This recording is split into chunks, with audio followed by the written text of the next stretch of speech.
오늘은 창조절 두 번째 주일입니다. 하나님께서 이 땅을 창조하시고 창조하신 뜻이 무엇인지, 그리고 창조질서 회복을 위해서 우리가 노력하는 절기가 되시기를 바랍니다. 한 두어 달 전에 교회 지하 식당에 화재 경보기하고 가스 경보기를 달았어요. 몇 가지 이유가 있는데, 일단은 화재 경보기를 다른 이유는 식기건조기를 보다 보니까 그 식기건조기가 꽂혀 있는 그 콘센트라 그러죠. 콘센트 주변에 약간 그을린 자국이 있어서 혹시나 이게 탈까봐 거기에 화재 경보기를 일단 달았고요. 그리고 화재 경보기는 화재가 난 다음에 알잖아요.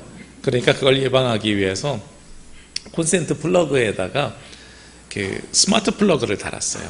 스마트 플러그를 다른 게 어떤 의미가 있냐면 핸드폰으로 전기를 껐다 켰다 할 수 있는 거예요. 그리고 정해진 시간이 지나면 그냥 자동으로 꺼지게 해놨습니다. 아마도 건조기에서 계속 열을 내고 있는데 그게 스스로 제어가 되지 않을 때가 있나 봐요. 그 다음에 보니까 제어가 되는데 가끔 안 될 때에 불이 나면 안 되잖아요. 그러니까 일정 시간이 지나면 자동으로 꺼지게 시스템을 만들었습니다.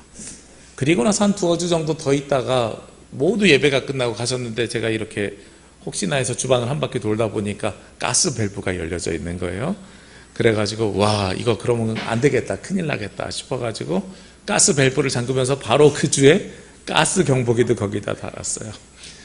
경보기를 달아놓은 이유가 있죠. 경보기는 안 울리는 게 좋은 겁니다. 그렇죠?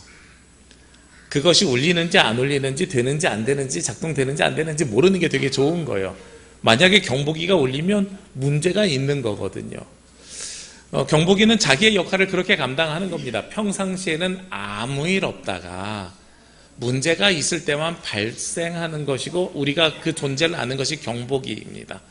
우리 몸에도 마찬가지 기능들을 하고 있는 게 있습니다.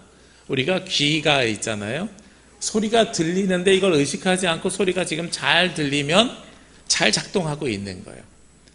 우리 코가 있고 폐가 있잖아요.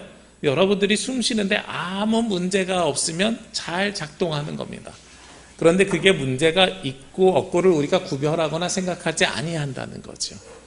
그런 것처럼 우리 몸뿐만 아니라 우리 모두에게 주어진 기능들이 있어요. 화재 경보기, 가스 경보기처럼, 우리의 눈과 귀와 코처럼, 폐처럼 그냥 우리가 의식하지 않아도 스스로 알아서 움직이는 것들이 있습니다.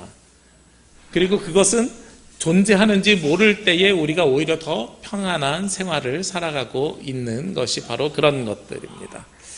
하나님께서 우리를 신앙인으로 살게 하셨는데, 우리가 그리스도인으로 삶을 살아가면서 그리스도인임을 의식하면서 살아가는데, 우리가 어려움이 없고 힘듦이 없고 고난이 없으면 이건 어떤 일이에요? 복된 일이에요. 그런데 문제가 있어요. 그럴 때마다 우리가 자꾸 누구를 잊어버리려고 하냐면 하나님을 잊어버리려고 해요. 하나님을 잊어버릴만 하면 하나님께서 우리에게 경보기를 울려주십니다. 삐삐삐삐 삐삐삐삐. 하나님을 잊어버릴만 하면 우리에게 아픔을 주십니다.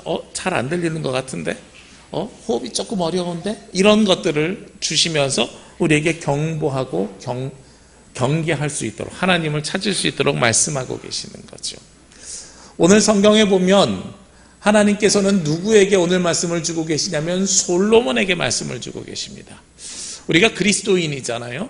그러면 오늘 이 말씀을 솔로몬에게만 주시는 말씀으로 받는 것이 아니라 우리에게 주시는 말씀으로도 우리가 받을 수 있어야 돼요.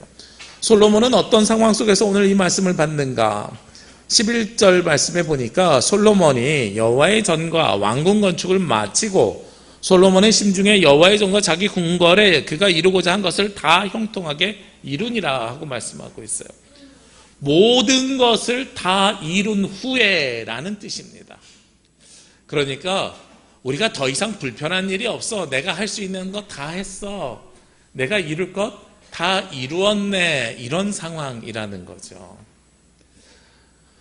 우리가 모든 것을 다 이루고 이제 더 이상 내가 할 수 있는 것이 없겠다. 너무나도 평안하다, 행복하다, 복되다 라는 상황 속에서 오늘 하나님께서 주시는 말씀이에요. 부족함이 없는 상황 속에서 하나님께서 주시는 말씀이 바로 오늘의 말씀이라는 겁니다. 오늘 12절 말씀에 밤에 여호와께서 솔로몬에게 나타나사 그에게 이르시되 내가 이미 내 기도를 듣고 이곳을 택하여 내게 제사하는 성전을 삼았으니 모든 것을 다 이루었고 네가 행복할 때에 내가 이곳에서 네 기도를 이미 들었고 그리고 네가 지사하는 성전으로 삼았다라고 말씀하고 있는 거죠. 하나님께서 우리 교회를 어떻게 삼으셨습니까? 하나님께 예배하는 곳으로 삼았습니다. 우리가 일이 잘 되면 누구를 잃어버리냐면 하나님을 잃어버릴 때가 있어요. 모든 일들이 형통하게 되면 내가 잘해서 된 것 같아, 내가 열심히 해서 된 것 같아, 이렇게 생각할 때들이 있단 말이에요. 그때 하나님께서 뭐라고 말씀하시냐면 네가 지은 성전, 네가 기도하는 대로 지은 것이고 그리고 내가 택하여서 지은 거야 라고 말씀하고 있다는 겁니다. 우리가 일이 잘 되고 있어요, 우리가 복된 삶을 살아가고 있어요. 그러면 이 모든 것이 누구의 뜻 가운데서 이루어진 거예요?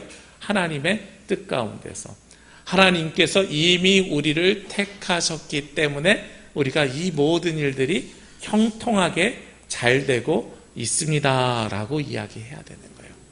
그런데 여기에서 하나님께서 우리에게 경고를 하세요. 어떤 경고를 하냐면, 그런데 오늘 13절 말씀에 혹 내가 하늘을 닫고 비를 내리지 아니하거나 혹 메뚜기들에게 토산을 먹게 하거나 혹 전염병이 내 백성 가운데 유행하게 할 때에 라고 말씀합니다. 하나님께서 주시는 재앙을, 경고 말씀을 크게 세 가지로 이야기하는데, 첫 번째는 하늘의 문을 닫고 비를 내리지 아니할 때. 어제 저녁에 뉴스를 보는데 너무 감사하더라고요. 강릉에 비가 내린대요. 제주에도 비가 왔지만 제가 강릉에 사는 게 아닌데 강릉에 비가 오는 게 너무나도 감사한 일이에요. 왜 그렇겠어요? 강릉 시민들이 얼마나 고통 겪는지를 끊임없이 뉴스를 통해서 봐서 알고 있었거든요. 물을 못 쓴다는 게 얼마나 불편한 일인지 아십니까? 저는 올해만 2번 수도공사를 해와가지고요, 물을 못 쓰는 게 얼마나 불편한 일인지 너무나도 잘 알고 있어요. 감사하게도 지난 주간에 화요일쯤인가요? 우리 교회 2층에 누수가 있었던 곳 원인을 찾아가지고 보일러실, 사택 보일러실에 문제가 있어서 그곳을 파내고 공사를 했습니다. 그 전까지는 사실 저희가 어떻게 살았냐면, 물을 그냥 틀어놓고 있으면 2층으로 물이 두두두두 떨어지잖아요. 뚝뚝뚝뚝 떨어지는 걸 넘어서 가지고 두두두두 떨어질 만큼이 물이 샜단 말이에요. 그러니까 물을 쓰려면 어떻게 해야 되냐면 시간을 정해요. 우리 식구들은 모두가 집에 와서 저녁 먹고 난 다음에 다시 쓸 거야. 씻고 싶은 사람 있을 때 말해. 화장실 가야 될 사람 있을 때 말해. 그럼 그때 되면은 내려와 가지고 2층에서 3층으로 올라간 수도관을 열어요. 그럼 그때 막 식구들이 돌아가면서 씻고 나와요. 그럼 문을 닫아요. 그리고 나서 다음 날쯤 되면 어떤 일이 생기냐면, 아침에 되면 2층에 물이 또 두두두둑 떨어지기 시작해요. 물이 바로 떨어지는 게 아니라 먹었다가 뿜어내는 거예요. 그러면 저는 다음 날 오전 되면은 성가대실 가가지고 그걸 다 닦아서 물통에다가 수건으로 닦아서 짜내고 그 물을 버려요. 그러면 거기서 끝나는 게 아니에요. 그 물을 버리면 화장실에 허옇게 이렇게 세면 가루들이 모여있어요. 그럼 화장실 청소를 또 해요. 저녁에 한 1시간 정도 식구들이 씻으면요, 그 뒤에 해야 되는 일이 2시간, 3시간이고 해야 되는 일이 많아요. 그리고 정수기가 집에 있어도 물을 먹고 싶을 때 물을 못 먹어요. 왜냐면 물을 먹으려면 물을 틀어야 되잖아요. 그러니까 참고 참는 거예요. 이게 제한급수 하는 일이에요. 근데 한 가정이 아니라 시에 있는 전 사람들이 제한급수를 당했대요. 우리는 그게 그냥 비가 안 와서 그래 라고 생각하면 되는데, 그리스도인들은 그때 어떤 생각을 해야 되냐면, 하나님께서 우리에게 경보기를 울려주시는구나. 평상시에는 아무 일이 없었는데 화재경보기가 울리는 조건이 불길이 직접 화재경보기에 닿거나 아니면은 지하 식당의 온도가 40도 이상을 올라가면 제 핸드폰에 경보기가 울리게 돼 있어요. 그러니까 문제가 생기기 시작하면 경보기가 울리는 것처럼 비가 안 와가지고 제한급수를 해? 그러면 하나님께서 우리에게 경고의 음성을 들려주시는구나 하는 것을 우리는 깨달을 수 있어야 됩니다. 오늘 두 번째로는 메뚜기가 토산을 먹을 때라고 이야기해요. 우리나라에선 잘 벌어지지 않는 일이지만 아프리카나 이런 미국 같은 데서는 메뚜기가 한번 휩쓸고 가잖아요. 그러면 그에 남아있는 곡물이 하나도 없어요. 이 메뚜기 재앙이 엄청난 재앙입니다. 그들에게는 생각을 해보시자고요. 가을에요. 이제 추수를 앞두고 있는 거예요. 논이 이렇게 쫙 펼쳐져 있어요. 그래서 곡식이 익어가고 황금 물결이에요. 벼가 익어가고 고개를 숙였어요. 그런데 저쪽에서 시커먼 때가 파도처럼 쫙 와서 한번 쭉 훑고 지나가요. 그러고 나면 거기에 달려있던 모든 열매는 싹 사라져 버려요. 한 해 동안 수고하고 노력한 모든 열매를 싹 잃어버리는 거예요. 우리나라에서는 메뚜기보다 익숙한 게 있지요. 9월 달쯤 되면 태풍이 오는 거예요. 별일이 없는데 잘 지냈는데 태풍이 한번 확 휩쓸고 가가지고 비닐하우스가 무너지고 물이 차가지고 모든 곡식은 쓸 수 없게 돼버리는 상황, 이게 바로 오늘 두 번째 경고의 음성이라는 겁니다. 그리고 세 번째 경고의 음성은 뭐냐? 전염병이 내 백성 가운데 유행하게 할 때. 전염병 과거에도 그리고 최근에도 끊임없이 있죠. 아직도 우리가 뭐에 공포를 가지고 있습니까? 한 5년 전이었죠. 코로나19가 우리를 휩쓸었습니다. 전 세계를 휩쓸고 갔죠. 그때는 너무나도 심해서 우리가 모여서 예배도 드리지 못할 때가 있었습니다. 그것도 우리는 무엇으로 받아들여야 되냐면 하나님께서 우리에게 주시는 경고의 음성으로 받아들여야 됩니다. 저는 코로나19가 주는 의미가 되게 있다고 생각을 해요. 어제 저녁에 말씀을 준비하고 나서 이제 잠들기 전에 요즘 읽고 있는 책이 오무교회가 온다라는 책인데, 그 책을 읽고 있는데 오무교회는 5가지가 교회에서 사라진다는 얘기예요. 그런데 이제 그 책을 읽으면서 그 책에서 요즘 사회 현상과 교회가 나아가야 되는 방향에 대해서 이야기를 하고 있는데, 전통을 지키기 위해서 전통을 내려놔야 된다, 이런 얘기를 하고 있어요. 그러면서 코로나19가 오면서 무엇을 앞당겼는가를 이야기하는데, 한국 교회가 변해야 될 상황, 즉 온라인이나 변화되는 세상에 대처해야 되는 것, 여기에 대해서 15년에서 20년 정도를 코로나19가 앞당겼다는 거예요.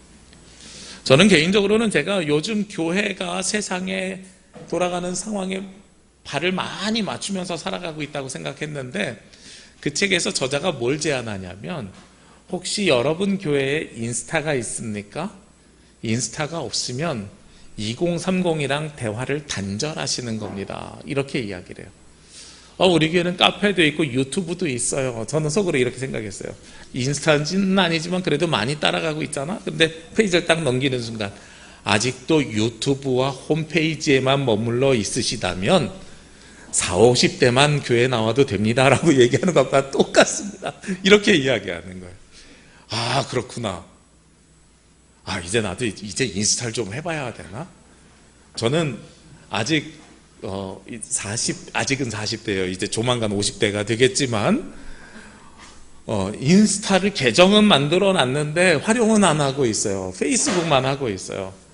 근데 저희 아들이 딱 그 얘기 하더라고요. 큰아이가. 아빠, 페이스북 그거 어른들이 하는 거 아니에요? 그 얘기 속에 뭐가 남아있냐면, 우리는 그거 안 해요 라는 말이 포함되어 있는 거죠. 우리가 젊은이들과 소통하고 요즘 트렌드에 맞춰서 사람들과 소통을 하려면, 이것도 공부를 해야 되겠구나 하는 생각을 갖게 됐어요. 어제 그래서 새로운 도전을 받게 됐어요. AI와 챗GPT, 제미나이 이런 것들만 논의하는 게 아니라 소통하는 방법도 한번 고민해 봐야 되겠다.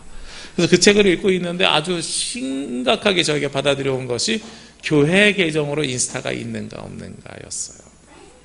그러니까 교회 계정으로 있다는 건 교회 소식을 인스타에 계속 알리고 있느냐, 알리고 있지 아니하느냐라는 이야기겠죠.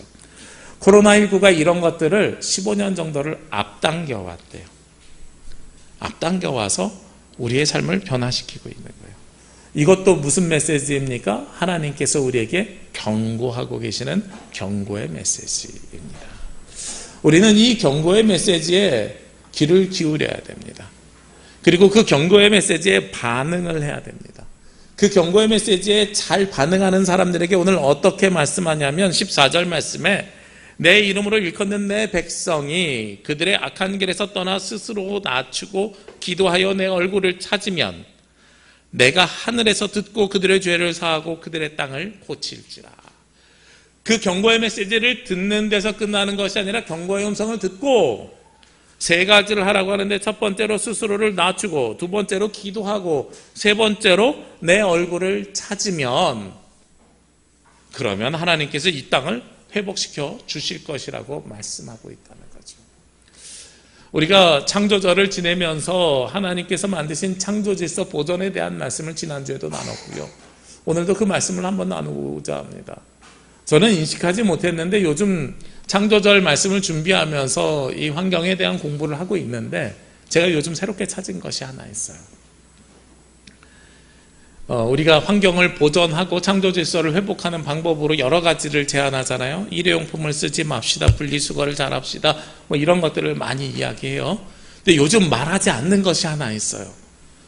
뭐냐면 프레온가스를 줄입시다. 요즘 이런 얘기 들어본 적 있으세요? 없지요. 근데 예전에는 이 얘기 많이 한 거 아세요? 네. 제가 대학교 다닐 때, 대학생 때는 왜 괜히 멋을 내고 싶잖아요. 저희 시절만 해도 고등학교, 중학교 때까지 머리를 너무 짧게 잘라가지고 저희 때 그랬어요. 고등학교 때 선생님이 테니스 라켓으로 머리 대가지고 이렇게 튀어나온 사람이 있으면 다 학생부실 끌려간다고. 그러다가 고등학교 갔더니 좀 나아지려나 했더니 고등학교는 더 하했어요. 테니스 라켓이 아니라 배드민턴 채 올려가지고 머리카락 나오면 다 한다. 계속 빡빡 밀고 다녔단 말이에요. 그러다가 대학교 가니까 얼마나 머리를 기르고 싶겠어요. 그래서 제가 머리 어디까지 길렀냐면 곱슬인데 이렇게 해서 이렇게 쭉 내려가지고 나중에 이렇게 하면 턱 밑에서 머리카락을 묶을 수 있을 만큼 머리를 길러본 적이 있어요. 상상이 안 되시죠? 근데 제 머리는 이렇게 단발머리처럼, 당시 서태지가 유행했으니까 서태지처럼 이렇게 딱 내려오는 게 아니라 그러려면 매직 파마를 해야 되는데 그렇게까지 하고 싶지도 않았고 그냥 머리를 길러보고 싶은데 이렇게 기르면서 저는 머리가 이렇게 올라가요. 무슨 그 영국의 판사들 가발 쓰는 것은 그러면서 이렇게 말려요. 그러니까 아침마다 드라이로 머리를 이렇게 쭉 펴요. 근데 이렇게 펴갖고 이렇게 내려오니까 좀 이상해요. 그래서 어떻게 하냐면 평상시에는 이걸 뒤로 이렇게 넘겨요. 바짝 세워서.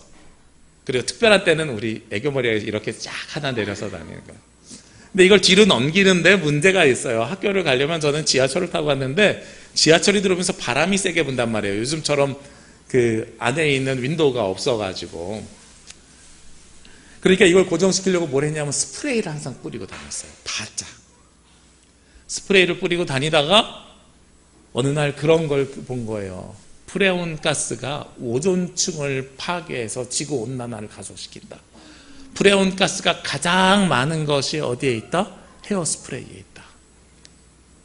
제가 그날로요, 헤어스프레이를 안 쓰기 위해서 머리를 잘라버렸어요. 그리고 나서 나는 이제 실천하는 사람이 됐어 하고 만족하면서 헤어스프레이를 그 뒤로도 사지 않았어요. 그리고 나서 잊어버리고 살다가 요즘은 왜 프레온 가스 이야기를 안 하지? 이런 생각이 드는 거예요. 그래서 자료를 찾아봤더니 요즘은 헤어스프레이에 프레온 가스를 안 집어넣는데요. 오존층 파괴가 있어서 다른 가스를 집어넣는 거예요. 어떤 가스를 넣냐면 LPG 가스를 넣는데요. 네. 우리 가스레인지 쓰는 거 있잖아요. LPG 가스나 부탄가스를 넣어서 요즘은 헤어스프레이 만든다고 이야기를 해요. 그러면서 놀라운 사실을 발견했어요. 몬트리올 협정이라 그래서 프레온 가스를 쓰지 않기로 결정하고 모든 헤어스프레이에서 프레온 가스를 뺀 다음에 지금 한 20여 년 정도 지났는데 오존층 파괴가 줄어들었고, 줄어든 것에서 끝난 게 아니라 회복되기 시작해서 빠르면 2030년, 늦으면 2040년에 예전 수준으로 오존층이 복귀될 것이다 라고 이야기하고 있는 거예요. 환경학자들이. 이거 별거 아닌 것 같은데요. 내가 헤어스프레이 하나 끊었더니 그리고 거기에 대해서 사람들이 인식하고 의식해서 변화를 가져왔더니 이 세상이 변화되더란 말이에요. 하나님께서 주시는 경고의 음성을 듣고 자, 우리가 한 가지만 변화시켜 봅시다 해서 그 운동을 시작했더니 변화가 되더라 하는 거예요. 결과로 이제 나타나기 시작하는 거예요. 얼마나 놀라운 일입니까? 저는 하나님께서 주시는 이 경고의 음성에 기독교인들이, 그리스도인들이 민감해야 된다고 생각합니다. 하나님께서 이 땅이 아프다고 지금 끊임없이 경고하고 계세요. 이 땅은 끊임없이 신음하고 있습니다. 나 좀 살려달라고 이야기하고 있습니다. 그러면 이 땅에 있는 그리스도인들이 제일 먼저 뭐 해야 되겠어요? 오늘 당장 분리수거하자고요? 그 얘기하는 게 아니에요. 그리스도인들은 이 모든 일에 무엇을 먼저 해야 되냐면 기도하는 걸 먼저 해야 돼요. 근데 그 기도를 어떻게 해야 되느냐? 오늘 성경 말씀에 나와 있는 14절 말씀 다시 보면 세 가지 하라 그랬죠. 첫 번째 1단계가 뭐예요? 스스로를 낮추라고요. 사실 이 땅이 황폐화되고 이 땅이 아파하고 이 땅이 신음했던 이유가 있어요. 뭐 때문에 그렇게 됐냐면 사람이 자기가 스스로 잘났다고 생각해서 이 땅을 내 마음대로 해도 된다고 하는 교만에서부터 시작된 거예요. 그러니까 하나님께서 이 땅에 경고의 음성을 내뿜기 시작하면 뭐라고 응답해야 되냐면 스스로를 먼저 낮춰야 된다고 이야기하고 있다는 겁니다. 내가 할 수 있다고 생각하면 안 된다는 거예요. 스스로를 먼저 낮추는 것. 그리고 스스로를 낮춘 상태에서 무엇을 하라고요? 기도하라고요. 하나님 앞에 간구하라고요. 하나님 어떻게 해야 됩니까? 하나님의 뜻이 무엇입니까? 하나님께서 방법을 가르쳐 주십시오. 그리고 나서 하나님의 얼굴을 구해야 된대요. 하나님의 얼굴을 구한다는 것은 그냥 하나님 얼굴 보여주세요. 하나님 어떻게 생겼는지 궁금해요. 이 얘기를 하는 게 아닙니다. 하나님의 음성을 들으라고 하는 겁니다. 하나님의 음성을 들을 때까지 우리가 스스로를 낮추고 기도하며 주님 앞에 나아가야 된다라는 거예요. 야곱이 모든 것을 다 가진 상태에서 형에게 에서에게 돌아가려고 삼촌 라반의 집에서 나왔습니다. 그리고 나서 강을 건너려고 하는데 야복강가라고 하죠.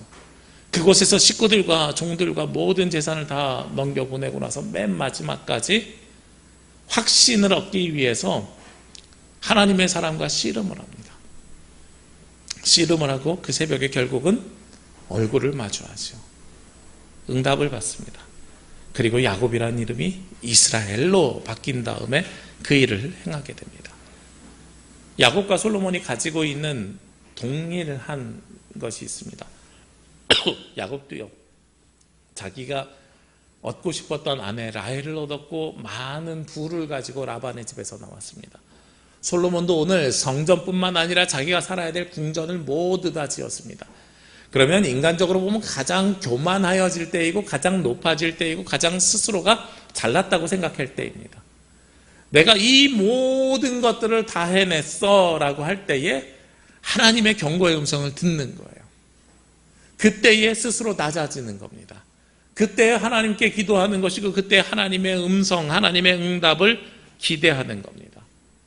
오늘 그러면서 15절에 한 번 더 강조합니다. 이제 이곳에서 하는 기도에 내가 눈을 들고 귀를 기울이리니. 여기서 이곳은 어디겠어요? 솔로몬이 지은 성전이겠지요. 그러니까 이 말씀은 오늘 누구에게 주신 말씀이에요? 우리 그리스도인들에게 주시는 말씀입니다. 그리스도인들에게 내 음성, 내가 경고하는 메시지를 너희가 들으면 스스로를 낮추고 하나님 앞에 기도하며 얼굴을 구해라. 그러면 내가 이 땅을 회복시킬 것이다. 이 땅을 고쳐갈 것이다. 그래서 저는 그리스도인들이 더 민감하게 반응해야 된다고 생각해요.